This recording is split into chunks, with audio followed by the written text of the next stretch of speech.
Hello and welcome back my dear students. तो कैसे हैं आप सभी? आई होप आप लोग बढ़िया होंगे। और आज की इस वीडियो में हम लोग सीखेंगे थेल्स प्रमेय को सिद्ध करना, जो आपके एग्जाम पॉइंट ऑफ व्यू से काफी महत्वपूर्ण है, क्योंकि यह प्रश्न आपके एग्जाम में 5 अंक में पूछा जाता है। ठीक है, तो इसलिए आप लोग इस वीडियो को पूरा जरूर देखिएगा। मैं आपको 100% थेल्स प्रमेय को सिद्ध करना आपको सिखाऊंगा। तो आपको एग्जाम में सबसे पहले कैसे प्रश्न पूछेगा, आपके एग्जाम में लिख देगा कि थेल्स प्रमेय को सिद्ध करिए, या आपके एग्जाम में इस तरह से देगा, यह कथन दे देगा, थेल्स प्रमेय का कथन है, और बोलेगा कि इसको सिद्ध कीजिए। कैसे सिद्ध करेंगे उसको हम लोग देखते हैं। आइए हम सबसे पहले पढ़ते हैं कि थेल्स प्रमेय कहता क्या है। थेल्स प्रमेय कहता है कि यदि किसी त्रिभुज के एक भुजा के समांतर अन्य दो भुजाओं को भिन्न भिन्न बिंदुओं पर प्रतिच्छेद करने के लिए एक रेखा खींची जाए, तो ये अन्य दो भुजाओं को एक ही अनुपात में विभाजित करती है। यह है थेल्स प्रमेय का कथन। इसको कैसे सिद्ध करेंगे, आइए उसको समझते हैं। सबसे पहले हमें इसको फिगर बनाना होगा। कैसे फिगर बनाएंगे उसको देखते हैं। यहाँ पर लिखा हुआ है कि यदि किसी त्रिभुज के, यहाँ पर क्या है, एक त्रिभुज है, तो सबसे पहले हम क्या करते हैं, एक त्रिभुज को बनाते हैं। आइए हम एक त्रिभुज बनाते हैं। तो यह हमारा एक त्रिभुज हो गया। ठीक है, एक त्रिभुज बना लेते हैं सबसे पहले। तो यह हमारा एक त्रिभुज हो गया। अब हम इस त्रिभुज को क्या करते हैं, इस त्रिभुज का नामकरण कर देते हैं, यानी नाम लिख देते हैं। यह यहाँ पर लिख देते हैं ए, यहाँ पर हम लोग लिख देते हैं बी, और यहाँ पर हम लिख देते हैं सी। ठीक है, आई होप यहाँ तक आप समझ गए होंगे। आइए आगे पढ़ते हैं।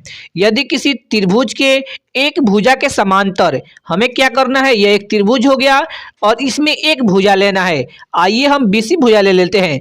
ठीक है, यानी बीसी भुजा के समांतर अन्य दो भुजाओं को भिन्न भिन्न बिंदुओं पर प्रतिच्छेद करने के लिए एक रेखा खींचा जाए, यानी कि एक भुजा के समांतर एक रेखा खींचना है। तो हम यहाँ पर करते क्या है कि यहाँ पर हम लोग बीसी भुजा ले लेते हैं और इस भुजा के समांतर एक रेखा खींचते हैं, यानी यह एक समांतर रेखा हो गया बीसी भुजा के समांतर। यहाँ पर हम इसका नामकरण कर देते हैं। इस बिंदु को नाम दे देते हैं हम लोग डी, और इस बिंदु को नाम देते हैं हम लोग ई। ठीक है, यह इतना क्वेश्चन में दिया हुआ है, एक रेखा खींची जाए तो ये अन्य दो भुजाओं को एक ही अनुपात में विभाजित करती है। जो तो के बाद रहता है वही हमें सिद्ध करना होता है। हमें सिद्ध क्या करना है कि अन्य दो भुजाओं, यानी कि कौन दो भुजा को विभाजित कर रहा है, यह कर रहा है एक ए बी को विभाजित कर रहा है और एक ए सी को विभाजित कर रहा है। यही इन दोनों का अनुपात क्या होगा, बराबर होगा। यही हमें सिद्ध करना है। तो सबसे पहले जो दिया रहेगा उसको हम लोग लिखेंगे। सबसे पहले हम यहाँ पर दे देंगे गिवन। अगर हिंदी में लिखना हो तो आप लोग लिखिए दिया हुआ है। ठीक है, तो गिवन में क्या लिखेंगे, जो दिया रहेगा उसको लिखते हैं। तो ये हमारा एबीसी एक क्या है, एबीसी एक त्रिभुज है। तो यहाँ पर हम लोग लिखेंगे ए बी सी एक त्रिभुज है। आई होप आप लोग यहाँ तक समझ गए होंगे। ठीक है, और जिसमें क्या है, और जिसमें दिया हुआ है क्या, यह एक डी जो रेखा है वह बीसी के समांतर है, प्रश्न में बोला गया है। ठीक है, जिसमें डी ई समांतर है किसके, बीसी के समांतर है। तो बीसी यहाँ पर हम लोग लिख देंगे। ठीक है, आई होप यहाँ तक समझ गए होंगे। यहाँ पर जो दिया हुआ था प्रश्न में उसको हम लोग यहाँ पर लिख दिए। अगर आपको यह वीडियो पसंद आए तो वीडियो को लाइक कीजिएगा, वरना आप लोग इस वीडियो को लाइक मत कीजिएगा। ठीक है, और चैनल को भी सब्सक्राइब कीजिएगा। यह हो गया गिवन में। अब हमें सिद्ध क्या करना है, टू प्रूव लिखेंगे। अगर हिंदी में लिखना हो तो आप लोग लिखिए सिद्ध करना है कि, तो यहाँ पर लिखेंगे टू प्रूव। इसमें क्या सिद्ध करना है, हमें क्या सिद्ध करना है, जो तो के बाद रहता है। तो ये अन्य दो भुजाओं को एक ही अनुपात में, यानी कि यह भुजा को काट रहा है और एक यह भुजा को काट रहा है, एक ही अनुपात में, यानी भुजा का अनुपात कितना होगा, ए डी अनुपात, यानी कि बट्टा ए से लेकर डी तक बट्टा डी से लेकर बी तक, डी बी बराबर होगा किसके, ए ई बट्टा ई सी। यही हमें क्या करना है, यही हमें ए ई बट्टा ई सी सिद्ध करना है। आई होप आप लोग यहाँ तक समझ गए होंगे। तो इसको सिद्ध करने के लिए हमें क्या करना पड़ेगा, हमें कुछ यहाँ पर रचनाएं करना पड़ेगा। ठीक है, तो आइए हम रचना करते हैं। तो लिखेंगे कंस्ट्रक्शन से, या आप हिंदी में लिखना है तो लिखिए रचना। ठीक है, तो इसमें हम रचना क्या करेंगे, सबसे पहले आप रचना में क्या कीजिए, यहाँ से कीजिए सी, यहाँ से आप लोग ई से एक लंब डालिए ए से लेकर डी तक। ठीक है, आइए लंब डाल देते हैं। यानी यहाँ पर हम लोग यहाँ से ई से इस पर एक लंब डाल दिया, इसका नाम देते हैं ई के बाद हो गया एफ, यहाँ पर एफ नाम दे दिए। ठीक है, तो पहले इसको हम लोग लिखेंगे रचना में क्या किए हैं, क्या किए हम लोग, ई एफ क्या किए हैं, लंब डाले हैं, लंब का चिन्ह हो गया, लंब डाले हुए हैं किस पे, एडी पे। और क्या करेंगे, इस ई को बी से मिलाएंगे, इस ई को हम लोग क्या कर देते हैं, इस बी से मिला देते हैं। तो इसको भी लिखेंगे हम लोग, और क्या किए हैं, और ई को बी से मिलाया, ई को बी से मिलाया। यहाँ तो हम लोग काम कर लिए हैं, आइए आगे कैसे करेंगे उसको हम लोग देखते हैं। इसमें कंस्ट्रक्शन हमें और करना है, लेकिन पहले हम लोग यहाँ तो बना लेते हैं, उसके बाद फिर हम कंस्ट्रक्शन में देखेंगे, ठीक है। तो आइए सबसे पहले हम लोग प्रूफ में क्या करेंगे, आइए पहले जो कंस्ट्रक्शन किए हैं यानी जो रचना किए हैं उसके हिसाब से पहले बना लेते हैं। तो यहाँ पर हम लिखेंगे प्रूफ, अगर आप हिंदी में लिखना चाहते हैं तो लिखिए प्रमाण, ठीक है। आइए सबसे पहले हम लोग यहाँ पर एक देखिए त्रिभुज बन रहा है, कौन त्रिभुज, ए डी ई, यह एक त्रिभुज बन रहा है। पहले हम इसका क्षेत्रफल निकालते हैं, लिखेंगे एरिया यानी कि क्या, ए आर यानी कि एरिया यानी कि क्षेत्रफल। क्षेत्रफल निकालते हैं किस त्रिभुज का, इस त्रिभुज का ए डी ई का। आइए निकालते हैं ए डी ई का क्षेत्रफल। तो त्रिभुज का क्षेत्रफल क्या होता है, त्रिभुज का क्षेत्रफल होता है 1/2 गुने में होता है आधार गुने ऊंचाई। तो आधार कौन होता है, आधार यानी कि जिस पर हम लोग लंब डालते हैं उसके साथ जो भुजा रहता है वही आधार होता है। इस त्रिभुज में EF क्या है, लंब है, तो आधार कौन होगा, ए से लेकर डी तक। इसी त्रिभुज में देखना है हमें, यानी AD हो जाएगा आधार, आधार अगुने ऊंचाई, ऊंचाई यानी कि 90 डिग्री वाला जो भुजा, 90 डिग्री यह है, यह हो गया हमारा इस त्रिभुज का ऊंचाई यानी कि EF। एरिया निकल गया ADE का, एरिया हम लोग निकाल दिए, समीकरण इसको हम लोग 1 मान लेते हैं। उसी तरह से हम लोग क्या किए हैं, ADE का क्षेत्रफल निकाले हुए हैं। अब हम लोग निकालते हैं फिर DE और B का, इस त्रिभुज का क्षेत्रफल निकालते हैं। पहले हम लोग इस त्रिभुज का क्षेत्रफल निकालेंगे, अब हम इस त्रिभुज का क्षेत्रफल निकालते हैं। लिखेंगे क्या, एरिया यानी कि क्षेत्रफल DEB का। आइए निकालते हैं DEB का क्षेत्रफल क्या होगा, यह भी त्रिभुज है। तो त्रिभुज का क्षेत्रफल क्या होता है, 1/2 गुने में आधार, यानी कि हम लोग निकाल रहे हैं DEB का, DEB का इस त्रिभुज का क्षेत्रफल निकाल रहे हैं। तो आधार क्या है, आधार जो होता है 90 डिग्री वाला, तो 90 डिग्री हम लोग यहाँ पर डाले हुए हैं, यानी कि इस वाला आधार होगा।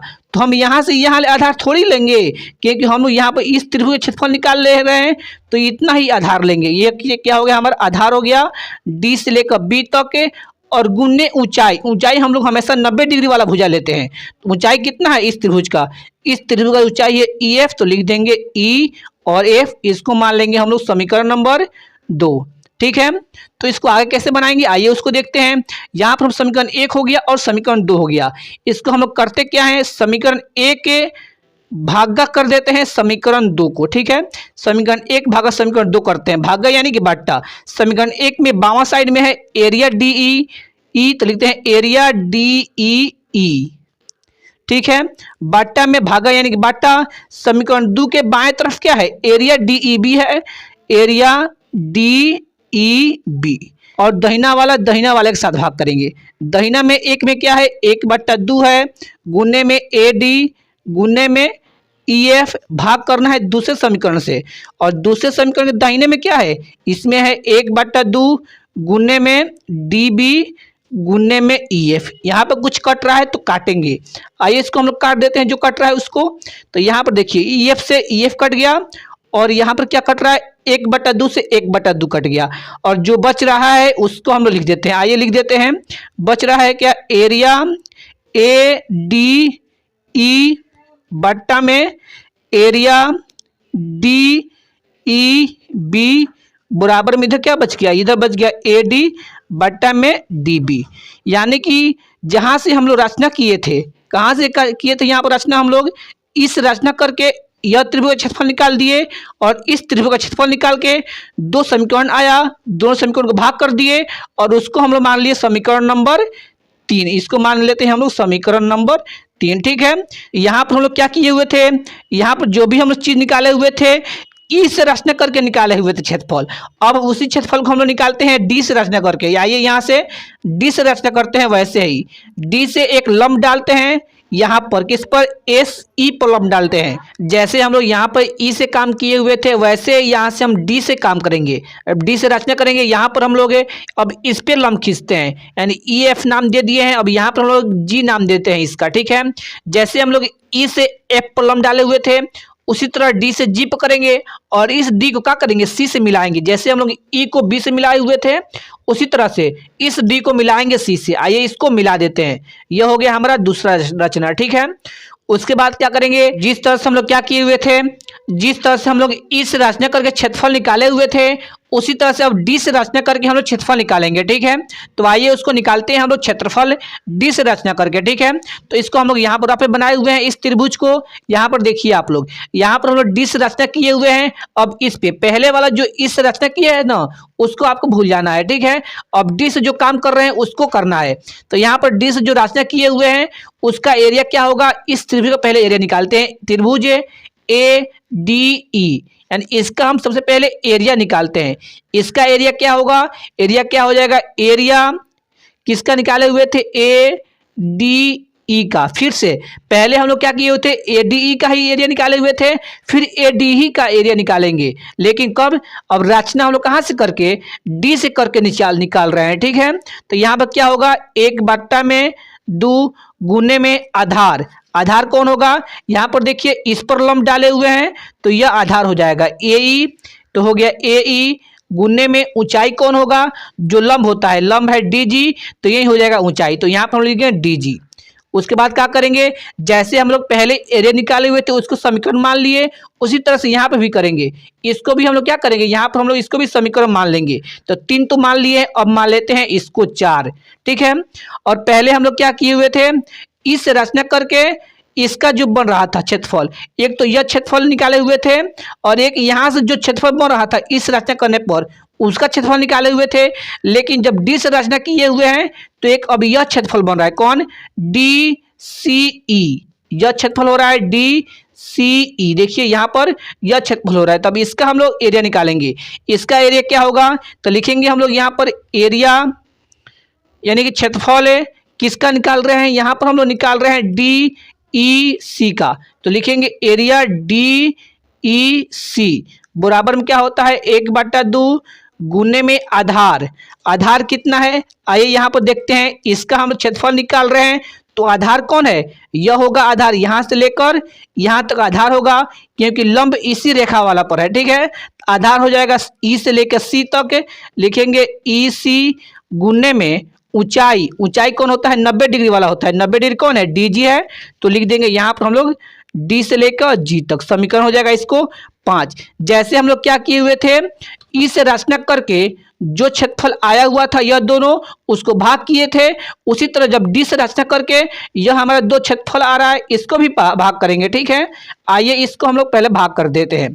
तो समीकरण 4 भागा कौन सा करने पर, 5 करने पर, तो क्या होगा, बावा वाला बाया के साथ करेंगे, दहिना वाला दाहिना के साथ करेंगे। बावा में यह दोनों है तो लिखेंगे एरिया ए डी ई बटा में एरिया डी ई सी, ठीक है। एरिया डी ई सी बराबर में क्या है, दाहिने में है ये वाला तो लिखेंगे 1/2 गुने में ए ई गुने में डी जी बटा में क्या है 1/2 गुने में ई सी गुने में डी जी। तो यहाँ पर कुछ कट रहा है तो काटेंगे, आइए काटते हैं। यहाँ पर क्या हो जाएगा, 1/2 से 1/2 कटेगा और डी जी से डी जी कटेगा तो बच क्या रहा है यहाँ पर, आइए देखिए यहाँ पर बच रहा है एरिया ए डी ई बट्टा में क्या बच रहा है, एरिया डी ई सी, ठीक है। डी ई सी बराबर में इधर बच रहा है ए ई बट्टा में ई सी। तो इसके आगे कैसे होगा, आइए उसको हम लोग देखते हैं। तो यहाँ पर आपको एक और बात समझना होगा। आइए यहाँ पर फिर हम आपको फिगर पर लेकर चलते हैं।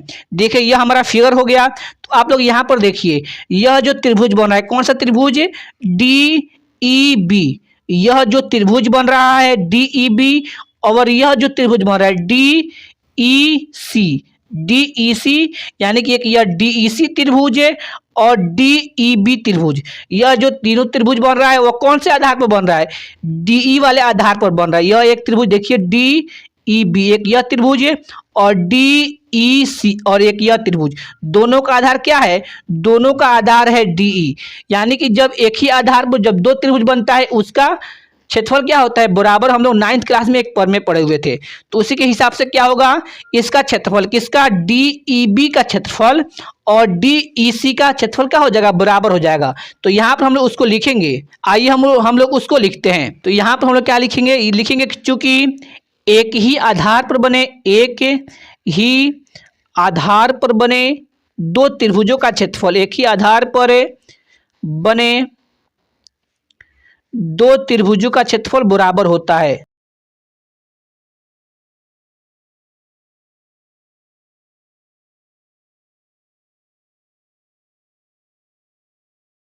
तो यह हम लोग जानते हैं कि 9th क्लास में में पढ़े हुए थे, एक ही आधार पर बने दो त्रिभुजों का क्षेत्रफल बराबर होता है। तो यहाँ पर क्या होगा? तो यहाँ पर इस प्रमेय से क्या होगा? इस त्रिभुज का क्षेत्रफल, कौन सा त्रिभुज है? डी ई और बी, इस त्रिभुज का क्षेत्रफल है, और डी ई सी दोनों का आधार सेम है, तो दोनों क्षेत्रफल क्या होगा? बराबर होगा। ठीक है, तो यहाँ पर हम लिख देते हैं, यहाँ पर एरिया किसका? इस त्रिभुज का, डी ई बी का। एरिया डी ई बी बराबर होगा किसके? एरिया यहाँ पर डी ई सी के, डी ई सी दोनों का एरिया क्या होगा? बराबर होगा। कौन से प्रमेय से?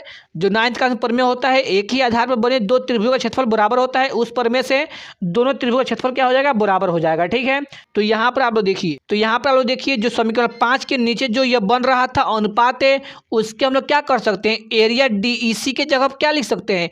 एरिया डी ई सी के जगह पर लिख सकते हैं एरिया डी ई बी, क्योंकि डी ई बी और डी ई सी दोनों बराबर है, तो डी ई सी के जगह क्या लिख सकते हैं? एरिया डी ई बी लिख सकते हैं। ठीक है, आइए इसको हम लोग लिखते हैं। तो इसके पहले हमारा कौन सा अनुपात आया हुआ था? Area A D E, bottom में आया हुआ था एरिया डी ई सी, लेकिन उसके जगह आप क्या लिख सकते हैं? हम एरिया डी ई बी लिख सकते हैं, तो लिख देंगे एरिया डी ई बी बराबर में क्या हुआ था?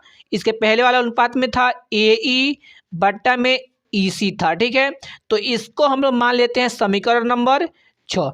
तो आप लोग जाइए और समीकरण नंबर 3 में देखिए और इस 6 में देखिए, बावां वाला दोनों बराबर है, तो दोनों बावां वाला बराबर है तो दाहिना वाला भी बराबर होगा। तो लिखेंगे हम लोग क्या? यहाँ पर लिखेंगे समीकरण 3 और 6 से क्या होगा? जब बावां वाला बराबर है तो दाहिने वाला भी बराबर होगा। तो दाहिने वाला उसमें क्या था? समीकरण 3 में दाहिने वाला क्या था?